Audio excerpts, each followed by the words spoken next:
Audio ertak Eralixon va 3 o'g'ri. Bir bor ekan, bir yo'q ekan. Qadim o'tgan zamonda Xivada Eralixon degan podshoh o'tgan ekan. U kechasi eski liboslar kiyib, shahar ko'chalarini aylanar ekan. Bir kuni u bir kecha 3 nafar o'g'riga duchor bo'libdi. U o'g'rilarga o'zining ham o'g'rilik qilish maqsadida yurganini bildiribdi. O'g'rilarning har qaysisi o'z san'atini bayon qilibdi. Birinchisi hayvon tilini biladigan, ikkinchisi 40 tomning tepasida yurib, qaysi birida oltin borligini biladigan, uchinchisi bir ko'rgan kishini 40 yildan keyin ham taniydigan ekan.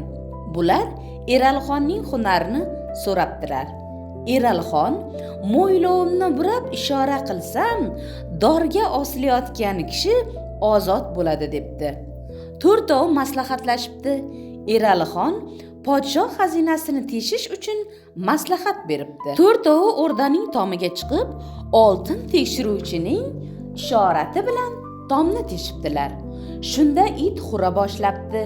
Sheriklardan biri hayvon tilini biladiganlardan "It nima deyapti?" deb so'rabdi.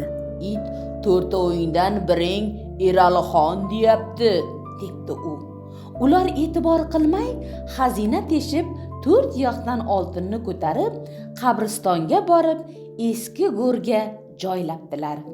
Ularni qo'yib Eralixon saroyiga jo'nabdi. Shaharda podshoh xazinasiga kirib 6 yoqdan oltin o'g'irlanganini ko'ribdi. Xazinachi 2 yoqdan oltinni o'ziga olib, 6 yoqdan o'g'irlanganini Eralixonga xabar beribdi. Eralixon tekshirib, o'sha kuni qabristondagi mazkur o'g'rilarni 4 yoqdan oltin bilan o'rdaga keltirib dorga osishga hukm qilibdi. Shunda tanuvchi o'g'ri Eralixonga tikilib turib, "Qani mo'ylovingizni burab bir ishora qiling" deganda, Eralixon kulib uchovini bo'shatib yuboribdi. Xazinachini esa dorga ostiribdi.